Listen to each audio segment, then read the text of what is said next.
Hello, Gizmos, and welcome back to another episode of the Drayton Town Career Mode. So this is episode 5, and this is how we're going to set up for the season. Of course, we've got a lot of players, so there's going to be different variations of formation, tactics, and everything like that that the players have to adapt to in this season. So the important sort of bit really is where everyone's going to be playing, who's going to be playing. Some people might not get in the team, like I said, and some people fighting for competition because there is near enough two or more people that can play in them positions. So we're going to start with the home team in a simple 4-2-3-1. It is based on a 4-3-3, but I just edited it a little bit to make some of the sort of players better into their positions. So, of course, Sov is normally the home goalkeeper, but we're going to go with Ian this time. I feel like Ian played a lot away, and we conceded a lot away, actually. So, I think Ian's probably more better at home, more defensive unit than we are, or we seem to be at home anyway. It's not going to happen, but I would like to go unbeaten at home this season if I can in League Two. At least draw or win every home game and not lose. That would be really good. Get Drayton Park as a fortress. So, with that in mind, Ian obviously in goal. Our right back is Novio. He will be obviously the star right back. And then, of course, you've got Chris and Dan as your centre back partnerships. And then Ryan on the left. So, probably the height wise is Dan, probably the tallest out of all of them. Um, Two very small fullback, shall we say, but very strong and agile, getting forward and back as well. So that shouldn't be a problem. Hoping Dan can score a lot of goals from set pieces, but we'll work on that. The two centre defensive midfielders, Paul and Tommy. I put Tommy on the left just because I feel like Tommy's got more of a left foot use really than what Paul has. I've seen Paul use his left foot, same as Mikey. They don't have a left foot. All their left foot is good for standing on, and that's about it. But went with Paul on the right because I can see what Paul can do on the right. He's got a wicked shot on him. He can curl the ball across the goalkeeper, and he's very strong, and also can use his speed really quickly, whereas Tommy is strong and tall and can sort of be the last man stopping the balls going over the back. We have Neil in centre attacking midfielder, and I think Neil is one of the most versatile people that we probably have. I guess on the team really, he's played left back, he's played left wing, he's played striker. So he's probably played in a fair few positions over his real life career. But him in the centre attacking midfielder is good because he's got the experience of getting back and also getting forward as well. On the right hand side, we've got B as a winger, really quick, fast, great balls across the box, good crossing ability that he has. On the left, you've got me. I guess I put me on my left side because I can use my left as well as my right. I'm good with both feet. I'm probably more powerful kicking the ball with my right foot, but I can, sort of pick a pass, cross it, and shoot with my left as well as I can with my right. And then you've got the main man, as I said, up front, Mikey.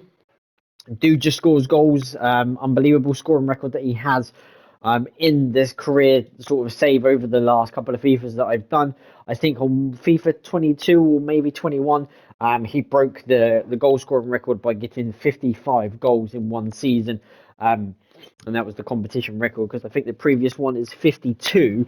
So Mikey is, I'm hoping he's going to break it again. We'll have to see what happens, but definitely looking forward to Mikey competing this season, as I am for all of the players really. I want them to all perform well, all score goals, and get their bonus contract. If you haven't seen that video, go back and watch it, and you'll see what bonuses that everyone does have for the season. So in terms of that's the formation, we're balanced. We're not very high up. We're dropping back a little bit. We're not very wide either. Going to be building fast, build up, get the ball moving really quickly, keep a lot of the ball, and then just corners and free kicks. Everyone in the box, you're at home, you need to win your home games, you need to entertain the fans and score as well. And a little bit of the roles. Dan will be the captain this season. He's a great leader, and as centre back needs to be sort of that captain. So no favouritism to my friends, not giving it to myself or any of my family, giving it to a general guy who's in here leading the way, and I feel like he'll be a good captain. Mikey with the free kicks, smashing free kick taker that he is. I'll be on penalties, and then me and Neil will be on corners. Going to do a lot of out swinging corners because I don't like the in swinger.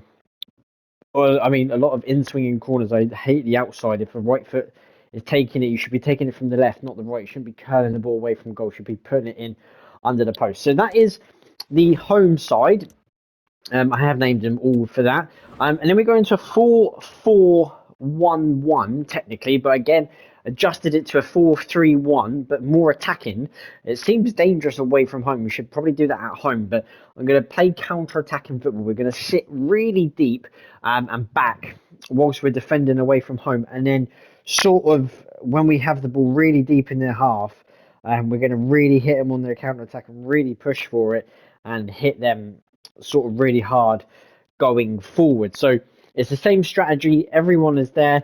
I don't know why Paul's on the left. I have them on the right, but the same people, same lineup, same as everywhere else. Tactics with possession after loss. So once we lose the ball, after on actually not after loss, after heavy touch. So if they take a really heavy touch at the back, we'll be straight on them. That is part of the counter-attacking football. Long ball over the top, a lot of forward runs again, and then just one less of everything. So one less less players in the box from a corner, and then less players in the box from a free kick. And the same sort of roles applies to everyone, whoever's on at the time, whether it's someone's best suited for that or whoever can sort of score.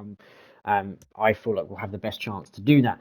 So in the cup, it's going to be very interesting. I was thinking 3 at the back, 5 at the back, but then less in midfield. I was thinking, sort of stick with the cup team, put 5 at the back and sort of defend really deep, park the bus, or less defense, more attack. So you kind of got to balance it up. So we went with a 4-2-3-1, but I'm playing a wide formation. I've really tweaked a lot with this. So we're going to have Jan in goal.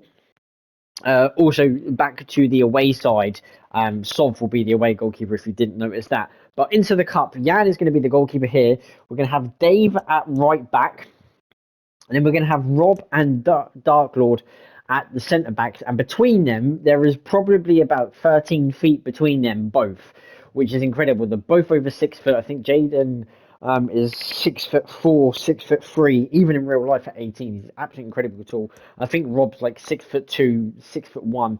So they're both really tall defenders. So no one should be getting over that. Jaden is probably more quicker than Rob. And I think Rob's more powerful as well. So really good. Morgan, I've only seen him for one weekend playing football. He knows how to pick a pass. He's big and strong physical lad at his age. With my brother, so that'd be really interesting to see how he gets on in this. Jax, as always, continuously just dominates in the cup football and scores a lot of goals, and got a great crossing ability with his left foot. So I'm sure he'll want to give me a run for my money this season. Then the centre mids, Tyler and Alfie. Alfie is mainly left-footed, so Alfie will be on the left side. Tyler is right-footed, so he'll be on the right. Nice and simple as. But these two are going to be good. Tyler, really quick, tall, can run forward and bring the ball forward. Alfie, really strong, really physical, and can pick a pass to create this counter-attack. So Alfie will probably be more sat back.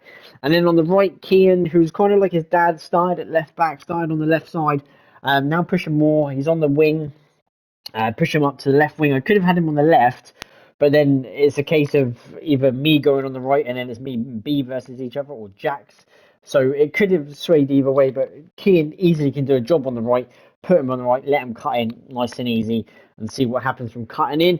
And then Danny on the centre attacking midfielder position. I'd like to see how Danny gets on, actually. I'm more interested to know what Danny can do going forward. I'm not doubting that he can't not score or perform really well, but I'm definitely sure that he's going to really, really show what he can do this season for us. But I would like to know if Danny is potentially either going to score a couple of goals or get some assists. Be interesting to see what he does.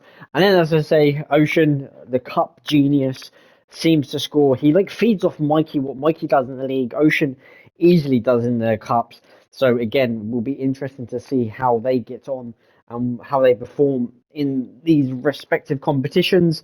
Other players like Kian, Danny, Jax, Ocean, Alfie and Tyler will potentially come off the bench, make a difference in the league sometimes. I'm expecting injuries. I've got 25 players. A lot of people might get injured playing or in training or whatever. So I'm expecting a lot of changes, and not everyone is going to be playing week in, week out in that defence. So we're going for pressure on heavy touch again in the cup. I want to potentially maybe even change that to drop back and then counter attack, but maybe I might have that for the away one. But we'll leave that for now. Cup long balls over the top, in behind Ocean and Danny. Very small players, but they're quick, they're speedy, they can get in behind. We're going to keep the ball in the cup, depending on if we're home and away. That's the variation of the cup. You never know if you're home or away, so we just don't know. And then less people in the box for free kicks, but for corners, we've got that height of Jaden, we've got that height of Tyler, and also Rob as well. And if we got a good delivery of Kean swinging them in from one side, as you can see here, and Danny on the other. Ocean be on penalties. Tyler will be the captain for the cup team. I can see when he posts on Twitter, he's always praising his teammates and how his team did or his friends did, more like being about himself and saying, "Oh, I scored a hat trick" or whatever. It's like my team got all the goals and I contributed and stuff like that. So that's why I've gone with Tyler. He's a good leader, and I'm hoping that he can get that going on here. And he's probably got the best free kick range as well. I'm sure Kean I could let have a go on a free kick if Tyler wasn't on the pitch for whatever reason. But there's always variations of different players taking these free kicks. So that is the formations of the teams. It's very interesting to know what's going to happen during the season. Can't obviously predict that, but I would like to know what will happen. So we'll see how that does pan out. So that will be the episode wrapped up, guys. As I said, it's just on the formations, just on how we're going to play. I'm going to ignore this default one because that's just the squad. Once all the players go, hopefully that just disappears once they're all sold. But obviously we need to get rid of them first. But yep, that's episode 5 wrapped up, guys. Thank you very much for watching, and I shall see you all for the next episode, which will be, I'm guessing, the pre-season. That I'll do the objectives of the club, what we're expecting for the season. And then after that, I'll be ready for the season to carry on going.